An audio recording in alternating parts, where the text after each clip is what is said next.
Kapatid, brothers and sisters, kumusta na po kayong lahat dyan? Welcome po sa ating God's Healing Mission. Bago po lahat, siyempre pumunta po tayo sa pagbungad ng panalangin sa ngalan ng Ama, ng Anak, ng Espiritu Santo. Amen. Si Yahweh ang aking pastol, hindi ako magkukulang. Ako'y pinahihimlay sa mainam na pastulan at tinakay niya ako sa tahimik na batisan. Binibigyan niya ako ng bagong kalakasan at sang-ayon sa pangako na kanyang binitiwan. Sa matuwid na landasin doon ako inaakay. Kahit na ang daang iyo'y tumatahak sa karimilan, hindi ako matatakot pagkat ika'y kaagapay. Ang tungkod mo at pamalong gabay ko at sanggalang. Sa harapan ng lingkod mo, ikaw may handandulang. Ito yung ginagawang nakikita ng kaaway. Nalulugod ka sa akin na ulo ko ay langisan. Pati na ang saro ko yung pinaapaw. Tunay na pag-ibig mo at ang iyong kabutihan sa akin tataglayin. Habang ako'y nabubuhay, doon ako sa templo mo, lalagi at mananahan. Sa ngalan ng Ama, ng Anak, ng Espiritu Santo. Amen. Namnamin mo ang awitin niya, kapatid, napakaganda. You raised me up, O Lord. Tandaan mo, kapatid, kahit anuman ang pinagdadaanan mo ngayon, bagsak na bagsak ka man, maniwala ka ang Diyos, kayang-kaya kanyang ibangon. Amen! Namnamin mo ang awitin niya, kapatid, napakasarap, no? Sa kabila ng mga nararanasan natin, maniwala po kayo. Subok ko na po yan.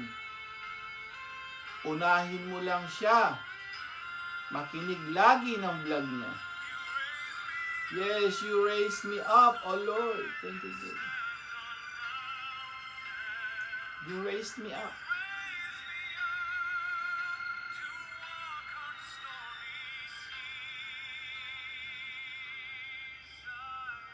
Ayan, palakpakan po natin si Lord. Napakabuti ng Diyos, di po ba? Hi! Kumusta na po kayo? San man sulok kayo ng mundo na nararating ng vlog na to, tandaan mo, kapatid. Ayan, napakaganda ng mensahe. May problema ka man. Kahit gaano man kalaki ang problema mo, tandaan mo, mas malaki ang kapangyarihan ng Diyos kaysa sa problema mo. Amen? Palakpakan natin si Lord. Ayan, welcome po sa ating God's Healing Mission muli. A mission to heal, to protect, and to save people. Ito po ang vlog na to. Sabi nga, please like and share mo kung marami kang natututunan, kung nabibless ka, lalo na sa mga healing prayer, physical at spiritual.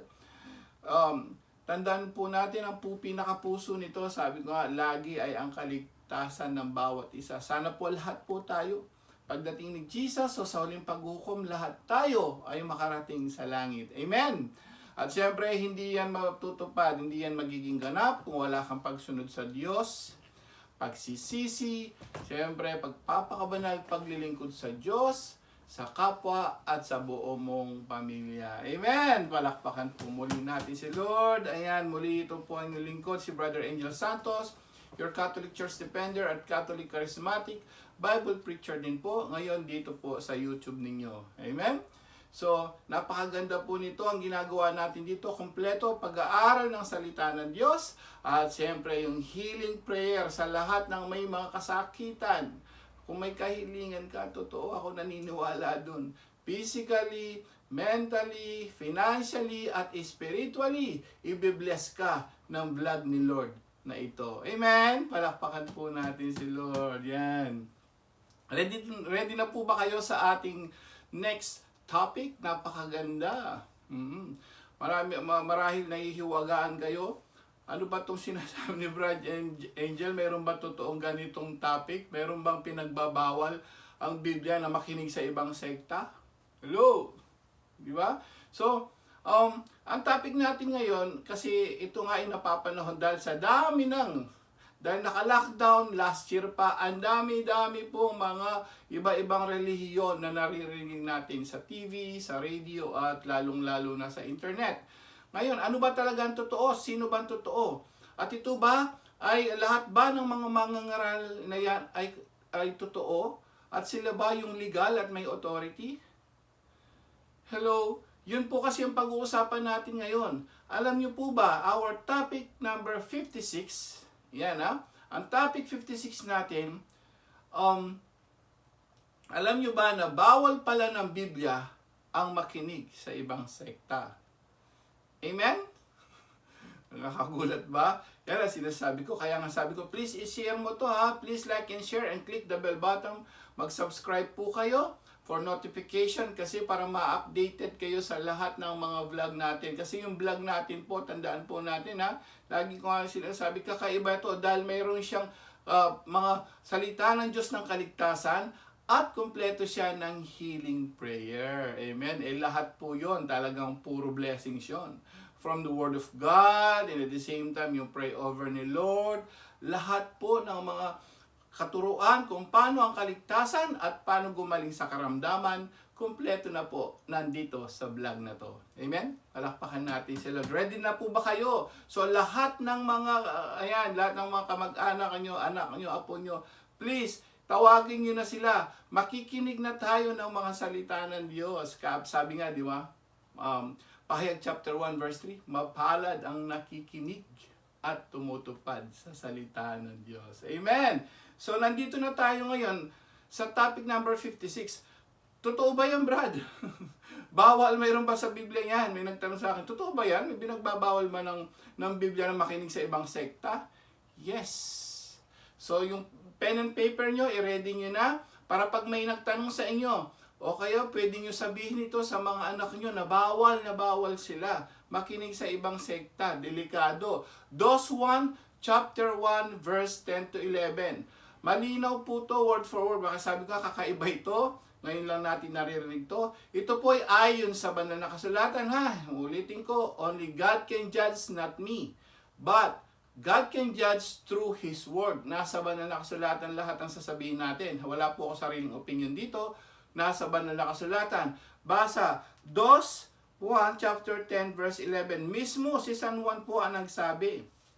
Ano sabi ni San Juan mismo? Sino po si San Juan? Siyempre, apostol ni Jesus na favorite niya. Ang sumulat ng pahayag at kasama ni Mama Mary. Napakahalaga po nito yung mga sinasabi ng mga apostol. Kasi sabi ni Jesus, sabi niya, nung umakyat siya sa langit, ituro mo sa buong bansa. Humayo kayo. At ituro nyo lahat ng mga itinuro ko sa inyo. So, isa ito na kailangan natin malaman. Totoo ba yan? Bawal ba? Nasa Biblia ba yan? Yes. Ayan. 2:1 chapter to maliwanag po, sabi po ni San Juan ha. Chapter 1, actually, ang 1 po, wala silang chapter dahil may iksi po to. Iba po yung Juan lang. Iba yung 1:1, 2:1, 3:1. So, 4 po yung gospel na yan. Nandito tayo sa 2:1, chapter 1, verse 10 to 11. Ano sinabi niya rito? Pakinggan niyo po, sabi niya rito. Ang hindi nananatili sa turo ni Kristo, kundi nagdaragdag dito ay hindi pananahanan ng Diyos. Sino mang nananatili sa turo ni Kristo ay, pinananahanan ng Ama at ng Anak. Sino mang dumating sa inyo na ibang turo, malinaw po ha, pakinggan uli. Sino mang dumating sa inyo na ibang turo, ano yon? Mga ibang sekta, kung katoliko ka. Sabi ko, i-share mo po to sa mga ibang sekta nailigaw na ng ibang sekta po, mga mahal nating kapatid na katoliko na napunta sa ibang sekta. Malinaw po sinabi ni San Juan, sino mang dumating sa inyo na ibang turo ang dala, ay huwag ninyong tanggapin sa inyong bahay, ni huwag ninyong batiin, sapagkat ang bumabati sa kanya ay nagiging kaisa niya sa masamang gawain. Ang salita ng Diyos. 2:1 chapter 1 verse 10 to 12. Ayan po ha, hindi po ako nagsabi nun. Ano ba yung mga naririnig natin sa TV? Yung mga ibang sekta. Yan ay ito yung sinasabi niya. Sila ay pinapatuloy nyo sa bahay nyo, yung pinapakinggan nyo, yung naririnig nyo, nanonood kayo sa TV, yan po ay bawal kung hindi sila katoliko. Amen! Bawal po. Bakit naging bawal, brother? Di ba, Biblia naman, may nagtanong sa akin. Yes. Pwede, alam mo kung anong magiging problema nyo po. Ayan ha. Isang magiging problema mo dyan, sasabihin sa iyo, yung iba, may magtuturo sa inyo. Marami ka nga alam sa Biblia, pero tuturuan ka ng ano? pwede magmura. Amen? May kilala ba kayong mangangaral na ngayon? Pwede daw magmura. At wag daw kayong magsimba. Hindi totoo. Wag kayong kumain ng hostya. Yun. Nakita niyo po yung pagkakaiba. Tapos yung iba nagiging mapaghusga na, yumabang na. Nag-iiba na sila ng mga turo. Bakit? Alam niyo po, from Old Testament pa lang, pakinggan niyo ito, napakaganda eh. Si San Juan sinabi niya, huwag ka makikinig kung may dala silang ibang turo. Ano yon? Ibang sekta yun eh. Ngayon, Brad, bakit ba pinagbabawal? Old Testament pa lang, sa Jeremias chapter 23, verse 29, mismo ang Diyos, ha? Tingnan mo, wala pa si Jesus noon, brothers and sisters, binanggit na po ito. Warning po to sa lahat ng mga nakikinig ng ibang sekta. Warning na warning. Sinabi mo mismo ng Diyos. Ulitin ko, Jeremias chapter 23 verse 29. Malinaw, mismo si Yahweh, ang Diyos na nagsabi, ang Diyos ng Israel. Sinabi niya, sabi rito, parang apoy ang aking salita at katulad ng pamukpok na dumudurog sa malaking bato. Ako'y laban sa mga propetang gumagamit ng salita ng ibang propeta upang palabasing pinagpahayagan ko sila. Ako'y laban sa mga propetang kumakatha ng sariling pangitain, saka sasabihin, ayun ang sabi ni Yahweh, ang salita ng Diyos. Ano sabi? May mga bulaang propeta, Old Testament pa lang, brothers and sisters. Yun ang dahilan. Kaya pag sinabi nila, oh, ako'y mangangaral. Oy, ako ang tama. Ito ako mangangaral. Delikado yan pag hindi sa Katoliko. Bakit po? May mga bulaang propeta daw. Old Testament pa lang. New Testament. Patunay, Jesus mismo nagsabi, Mateo 24:5. Ano sabi po mismo ni Jesus? Warning po ito. Please share mo to sa lahat ng mga nakikinig sa ibang sekta. Napakagandang malaman mo, kapatid. Ano sabi? Si Jesus mismo nagsabi, gagamitin pa pangalan niya. Amen? Ano sabi sa 24:5? Sa 5, tinanong siya kasi, di po ba? Sabi niya, paano ba yung palatandaan sa huling araw? Bago siya dumating. Ano sabi niya bago siya dumating? Sumagot si Jesus, mag-ingat kayo na huwag kayong mailigaw sino man. Ayan mailigaw. Sapagkat maraming paririto sa aking pangalan at magsasabi, ako ang Mesiyas. At marami silang maililigaw ang salita ng Diyos. May kilala ba kayong ganoon? I'm the Son of God. Amen? May kilala po kayo? Ako'y anak ng Diyos. Hawak kong kaluluwa nyo. See, yun ang sinasabi nga naman ni San Juan. Tama eh. Kung theological explanation, pakinggan na po natin doon. Yung analogy nga, ang ganda eh. Bakit pinagbabawal? Kasi marami pong gagamit sa pangalan mismo ni Jesus. Ako na Mesiyas. Kaya may naririnig po tayo dyan. May Mesiyas daw na dumarating. Ang dami na po yan. Mga false prophet, false Christ ang tawag diyan. Amen. May binanggit pa siya rito bago siya dumating. Word for word, sabi ni Jesus mismo sa 25 po. Mateo 24:24. Ano sabi po rin niya rito?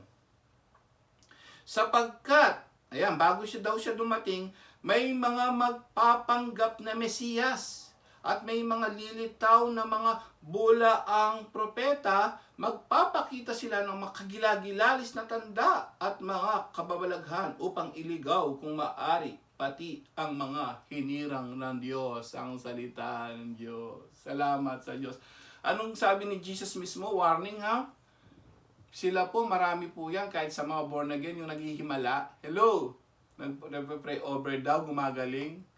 Pero ano sasabihin sa'yo? Huwag kayong magmisa, huwag kayong kumain ng hostya.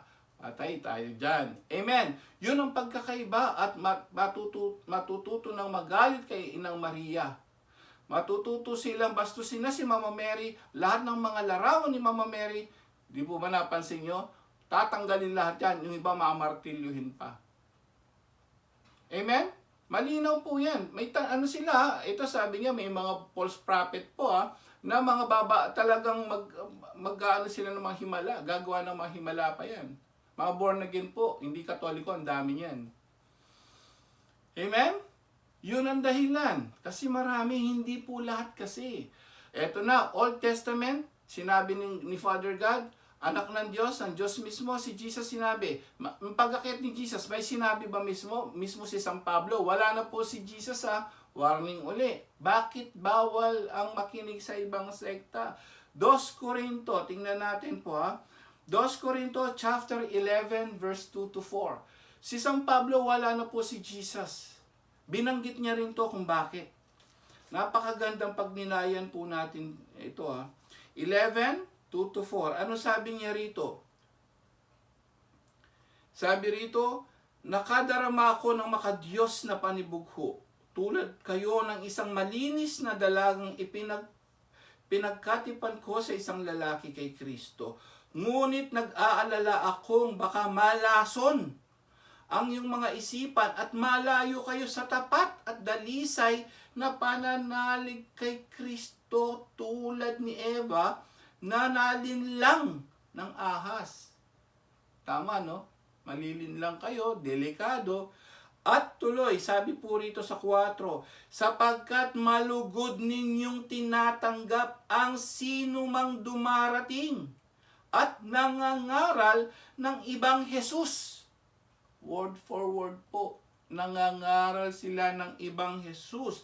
Kaysa ipinangangaral ko, tinatanggap ninyo ang espiritu at aral ng iba sa itinuro ko sa inyo. Ang salita ng Diyos. Salamat sa Diyos. Palakpakan natin si Lord. Malinaw po ba? Si San Pablo sinabi niya, tinatanggap nyo yung mga aral ng iba. Ibang Jesus. Ano sasabihin ng mga ibang Jesus na yung mga ngaral? Hoy, si Jesus, hindi Diyos. Amen. May kilala may kilala po akong ibang sekta. Si Jesus, hindi siya Diyos. Tao lang siya. Namatay, nabuhay, hanggang nagbumalik sa tao lang daw, hindi siya Diyos. See? Nakita niyo po yung difference? Ibang Jesus po yun. At sabi ng ibang sekta, hindi totoo misa. Sabi nga ni Jesus, do this in memory of me. Ostya po, pagdiriwang ng Holy Eucharist. Sila San Pablo, San Pedro, nagpira-piras ng tinapay. Ang mga ibang sektang ito, ituturo sa inyo pagkat pinakinggan nyo sila, una mababait, wala muna silang sasabihing bad words against the church. Tama po ba? May kilala po ako, mga born again, pumupunta po daw sa bahay nila. Napakabait. Walang panunuligsa pa pag-una.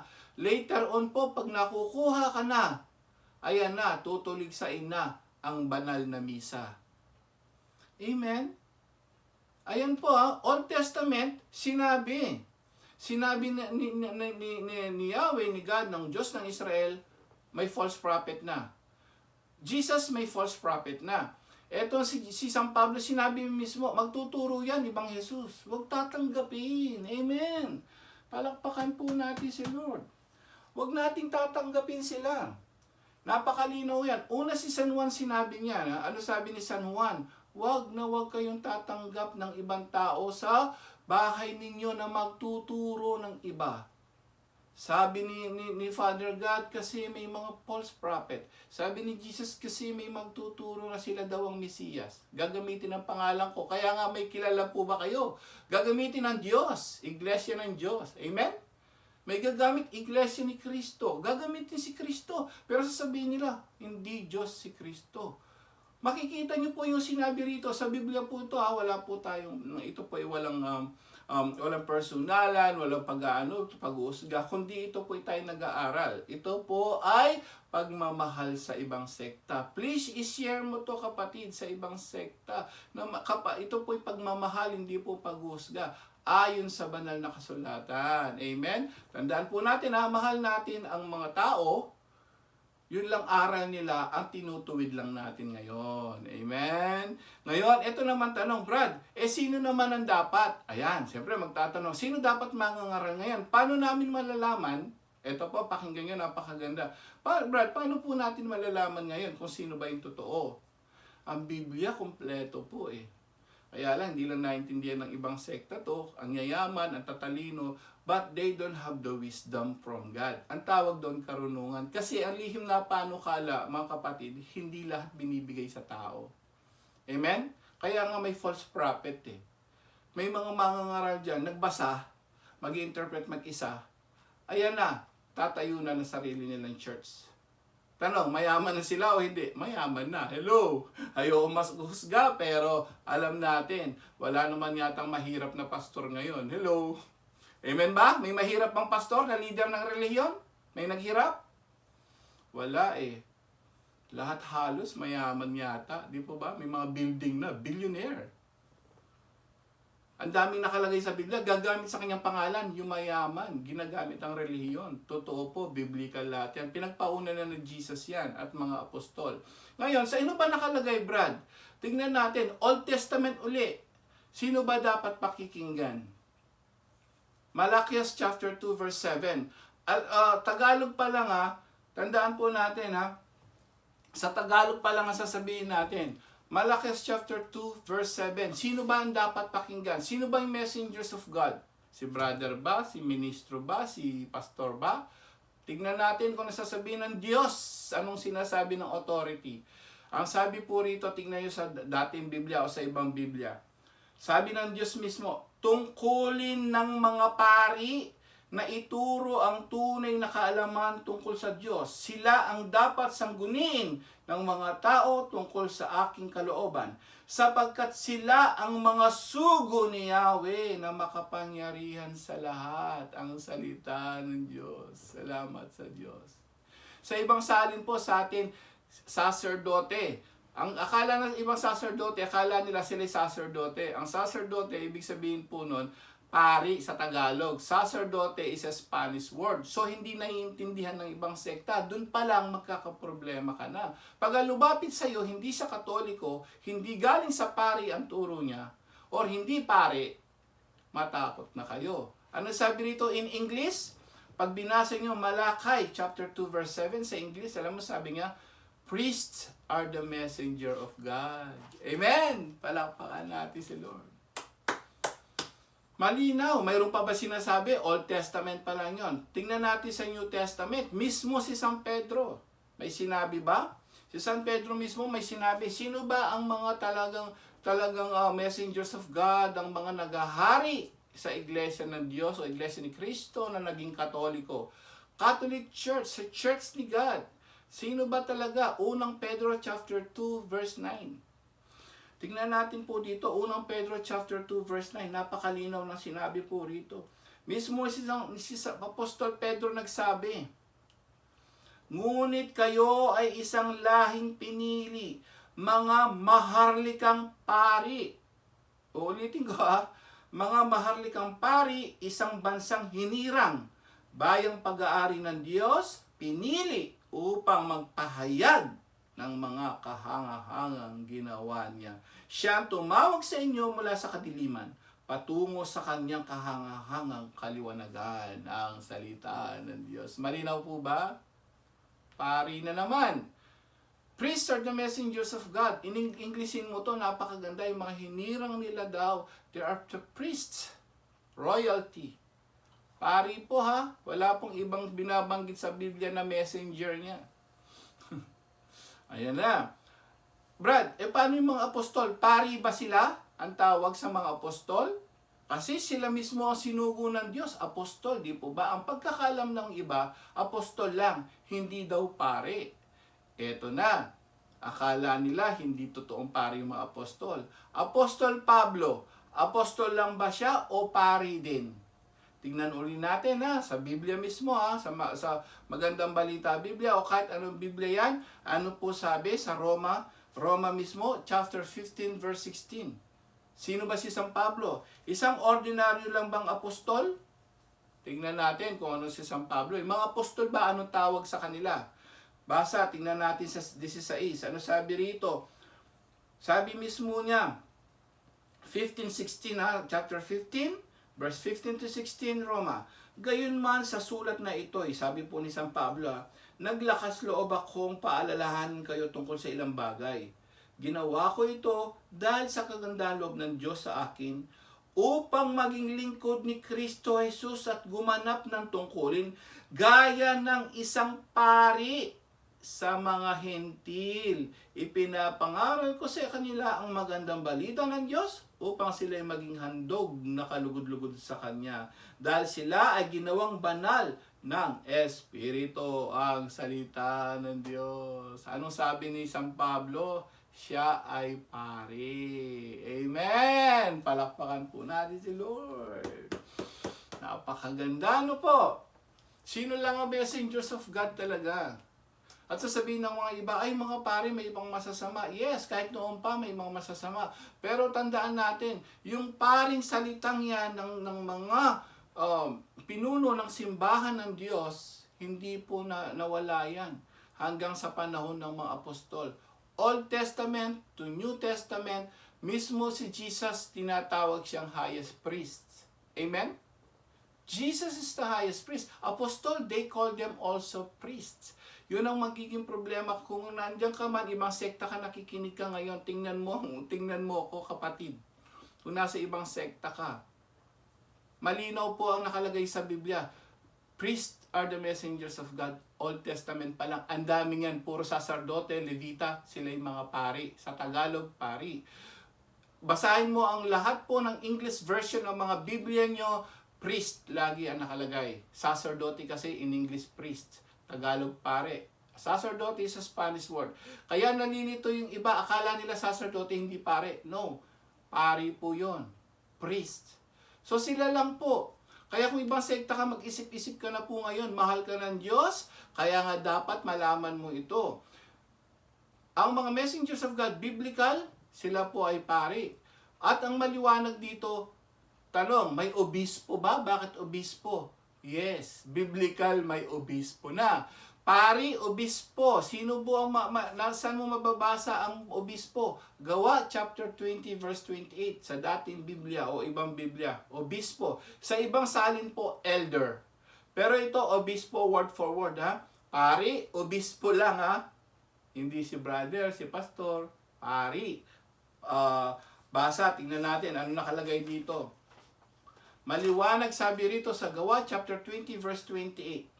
Ingatan ninyo ang inyong sarili at ang buong kawan na sa kanila ginawa kayo ng espiritu ng mga obispo upang pakanin ninyo ang iglesia ng Panginoon na binili niya ng kanyang sariling dugo, ang salita ng Diyos. Salamat sa Diyos. May obispo, wala. May obispo rin. Sila po ang mga pinuno. At yung pinaka-pinuno, ano sabi? Ama. Sinabi kay Abraham, gagawin kitang ama sa buong sanlibutan. Spiritual po yun. May tinatawag na ama, obispo, priests are the messengers of God. Lahat po ang mga yan, priest, mga kapatid. Amen! Naging obispo lang, naging papa lang. But, ang pinaka-original na iisang pangalan yan, priests are the messengers of God. They are also priests. Amen? Maliwanag po ba yon? Palakpakan natin si Lord. May priest na, may obispo pa nakalagay sa Biblia po. So kapag mayroon kayong naririnig, ang pinuno nila, brother lang, hello, brother, si pastor, si ministro, medyo mag-isip-isip na po tayo. Kaya nga sabi ko, anong pagkakaiba ng Catholic Church? Paano mo malalaman? Ang dapat malalaman mo, lalimin mo pa ang pag-aaral mo. Huwag lang po kayo mag-focus sa isang mangangaral. Lalo na kung Katoliko ka, mauna kang mag-aral sa Catholic teachings. Katoliko ka nga eh. Eh di wag kang makinig sa kalaban ng Katoliko. Amen? Palakpakan natin si Lord. Amen po ba?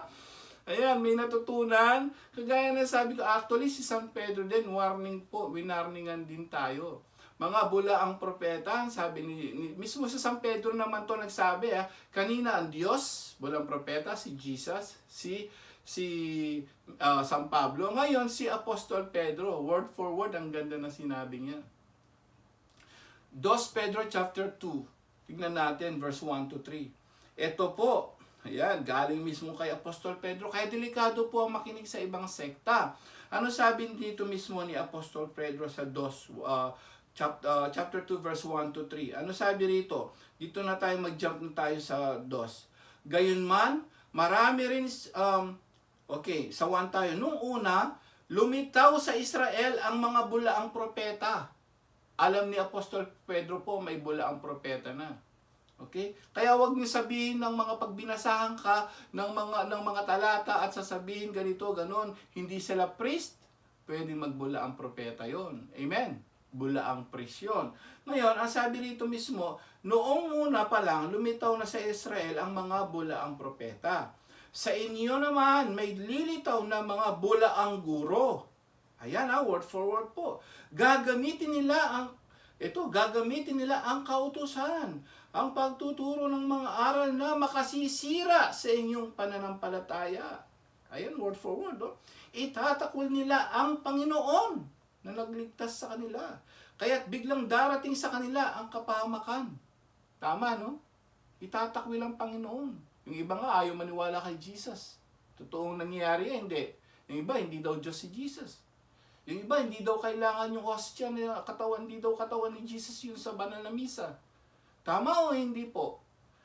Amen? Tama, no? Sabi pa rito sa 2, gayunman, marami rin silang mahihikayat, sabi ni Apostol Pedro, na sumunod sa kanilang kahalayan. Dahil dito, pati ang daan ng katotohanan ay malalapastanganan sa kanilang kasakiman. Lilinlangin nila kayo ng matatamis na pangungusap upang makuha ang inyong kayamanan. Word for word, para daw yumaman sila. Ano sabi pa rito? Matagal nang handa ang hatol sa kanila at ang papuksa at ang pupuksa sa kanila ay hindi natutulog ang salita ng Diyos. Salamat sa Diyos. Palakpakan natin si Lord. Ayan. Hello, may natutunan. Ayan. Narinig yung mismo si San Pedro, no? Kukunin nila ang kayamanan nyo. Ay sabi ko kanina, meron bang mga nagtayo ng church na sarili-sarili? There are almost 40,000 plus in the whole world na mga ibang sekta. Tanong, may mahirap na pastor o wala? Wala mahirap yata, lalo mga leader. Puro mga big time, mayayaman. Amen? Ayan mga bulang propeta. Malinaw po Bakit bawal na bawal? Anong ang sagot po? Please share this sa lahat ng mga kapatid natin nasa ibang pananampalataya. Malalaman nila kung bakit at kung sino lang ang pakikinggan. Una, sabi ni San Juan, ano sabi? Bawal. Kasi bawal tumanggap. Ayan bawal tumanggap ng ibang mangangaral, lalo na kung wala kayong alam. At least, siguro pwede yun kung kayo mismo magtuturo sa kanila. Amen? Pero kung wala kang alam, bawal po makinig doon. Ngayon, sabi ng Diyos Ama, maraming mga bulang propeta, hindi niya sinugo. Si Jesus, maraming magpapanggap na Mesiyas, magtuturo daw sila ng Kristo. San Pablo sabi niya, magtuturong ibang Jesus. Si San Pedro sabi niya, wag kayong makikinig sa ibang aral kasi kukunin lang daw ang kayamanan ninyo. Amen? Malinaw po ba yon? Ngayon, sasabihin mo, ngayon, anong connection mo, brother? Halimbawa, baka tanongin nyo ko, hindi ka naman pare, brother. Doon papasok yung tinatawag natin po, dito sa Catholic teachings, na itong mga Catholic, from priest, ang lahat ng mga tinuro, dapat, ang mga laiko, kami po ay mga assistant priest, na tawag sa amin, laiko preacher. Catholic charismatic preacher, pwede kami mag-evangelize kung saan-saan. Kami po yung assistant priest, basta't ang lahat ng mga tinuturo po ng mga laiko, mga preacher, mga laiko, theologian, katikista, basta't po yung nakalaging, okay, yung turo po ay nakapaloob galing sa theology ng simbahan at ng Biblia, pwede rin po kami. Kasi po ang mga pare ay kulang. Kaya sabi ni Pope, tuwang-tuwa siya sa mga Catholic charismatic. Bakit? Malaking tulong po itong ginagawa natin sa vlog natin ngayon. Nagsishare tayo ng totoong turo ng simbahan at ng Biblia. Kaya tuwan-tuwa po si Pope Francis dyan. Kaya kung sakali man may mga tanong kayo sa pag-iisip nyo, huwag kayong, kung katoliko ka, huwag kang magtanong sa kalaban ng katoliko. Hello, walang alam yun sa Catholic teachings, brothers and sisters. Pero kayong mga ibang sekta na po na naanib na dyan, may pag-asa pa kapatid. Kung nasa ibang sekta ka, galing ka sa Katoliko, mag-isip ka ngayon, ayon sa Biblia, priests are the messengers of God. Old Testament to New Testament, even Jesus is also called priest. Alam mo yan, siya po maghuhukom. Amen? Highest priest na maghuhukom. So tandaan po natin, mahal kayo ng Diyos, mahal tayo ng Diyos, tinuturuan tayo ng tama para tayo po lahat ay maligtas, mapunta sa buhay na walang hanggan. Amen? Sa nga ng Ama, ng Anak, ng Espiritu Santo. Amen. Palakpakan po natin si Lord. Pumunta na po tayo sa healing prayer natin. Tandaan mo kapatid, kung may pinagdadaanan ka man ngayon, ang Diyos ay makapangyarihan. Lucas chapter 1 verse 37. Totoo po. For God, nothing is impossible. Pero kaya lang sabi nga may proseso po, kailangan mo na magsisi. Ecclesiastico 38:9. Magpagsisihan ng mga kasalanan para tayo gumaling sa karamdaman. Ipikit mo ang mata mo ngayon. Tawagin mo na lahat ng may karamdaman, may kahilingan sa Diyos. Pupunta na po tayo sa healing prayer na isa sa pinakamahalaga. Ipikit mo ang mata mo kapatid. Kahit gaano mang karami man ang kasalanan mo, o nakapunta ka man sa ibang sekta, may pag-asa pa kapatid. Tinatawag ka ng Diyos. Makinig po tayo sa mga kaparian na sinugo ng Diyos. Na nasa Biblia mismo, ayan nabasa natin. Turo ng Biblia po, hindi ko turo. Tandaan niyo kapatid, may pag-asa lagi. Bumalik na kayo sa Catholic Church at dito na kayo. Sa vlog, sa charismatic, dito nyo nalalimin ang pananampalataya at pag-aaral nyo sa salita ng Diyos. Hindi kayo maliligaw, kapatid. Lord, nandito po kami, patawarin mo kami sa aming mga pagkakasala. Pinagsisisihan na po namin ang aming mga nagawang kasalanan mula bata kami hanggang ngayon. Lahat po ng karumihan na yan, pagkakasalang sa isip, sa salita at sa gawa at sa aming mga pagkukulang, Lord, hinihingi namin ang tawad sa iyo ngayong oras na ito. Patawarin mo, Lord, ang aming mga kapatid. Sila po may karamdaman ngayon. Sila may kahilingan. Patawarin mo sila, Lord. Patawarin mo kami lahat. Physically, spiritually po. May sakit kami. Dahil sa aming kasalanan.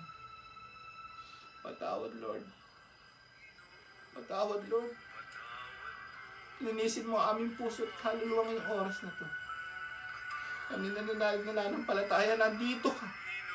Sinabi mo nga mismo, ikaw ang nagsabi, may 2-3 nagtitipon sa inyong pangalan. Nandito ka sa kalagitnaan ngayong oras na to. Thank you, Lord. Thank you, Jesus. Patawad po, patawad. Sa araw ng Pentecoste, bumaba ang banal na Espiritu. Ngayong oras na to, ang Diyos ang magpapagaling sa pamamagitan ng banal na Espiritu at ang Panginoong Jesus na bababa sa atin ngayong oras na to. Pagagalingin tayo sa ating mga karamdaman. Ilagay mo ang kanang kamay sa ulo at ang kaliwang kamay sa may karamdaman. Ipipray over ka ni Lord. Kapatid, maniwala ka at manampalataya sa Kanya. Kung down na down ka ngayon, He will raise you up. Ibabangon ka ng Diyos sa banig ng karamdaman. Lord, nandito po ang iyong kapatid. Ang iyong anak. Nagsusumamo sa inyo. May karamdaman sila, may kahilingan sa ibang mga kamag-anak nila. Iligtas sa kapahamakan, bigyan ng mahabang buhay, pagalingin sa karamdaman ng mga kamag-anak namin. Dito man o sa ibang lugar o ibang bansa, Lord, ingatan mo po sila. At ang regular viewers, na ito, Lord, ang lingkod mo na patuloy na nakikinig sa inyong vlog, Lord, sa God's Healing Mission mo, Lord. Ako'y nananampalataya, nandito siya ngayon, willing na po siyang sumunod sa iyo at magsisi, magbalik loob. Pagaling mo siya sa kanyang karamdaman kung ano makahilingan niya ngayon, magmula ulog ang talampakan, daluyan mo siya ng banal na Espiritu ngayong oras na ito. Kami lahat po dito. Daluyan mo kami ng banal na Espiritu, magmula ulog ang talampakan. Linisin mo aming puso at kaluluwa ngayong oras na ito. Linisin mo kami para maging karapat-dapat sa pagdating mo, Lord. Be healed, be healed, be healed in the name of Jesus Christ of Nazareth. In the name of Jesus Christ of Nazareth. In the name of Jesus Christ of Nazareth, hallelujah, hallelujah, hallelujah, hallelujah, hallelujah, hallelujah, hallelujah, hallelujah, hallelujah, hallelujah, hallelujah, be healed in the name of Jesus Christ of Nazareth, hallelujah, hallelujah, hallelujah. Mahal na ka ng Diyos, hindi ka niya pababayaan. Pinadalangin namin ang lahat ng mga yumao na nasa purgatorio ngayon at lahat ng mga walang nakakaalala, Lord God. Patawarin at kaawaan ng kanilang kaluluwa.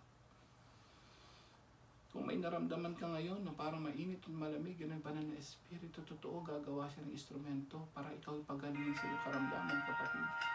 At sabi ng Diyos, nalulugod siya sa mga nagpupuri sa Kanya. Gusto mong gumaling sa karamdaman? Itaas mo kamay mo, kapatid. Nandyan ang kagalingang pisikal at spiritual. Amen. Mahal tayo ng Diyos, kaya tayo tinatawag ngayon. Amen. Give thanks. Salamat, Lord, sa mabuti mong balita. Salamat sa nalaman namin ngayon na bawal pala makinig sa ibang sekta, kundi maliligaw kami. Marami palang mga bulang propeta nagkalat sa buong mundo ngayon. Lord, patawad kung nakinig kami sa mga ibang sekta na ibang turo, magtuturo ng ibang Jesus. Lord, patawarin mo kami, ang mga messengers of God pala, yung mga kaparian, obispo, papa.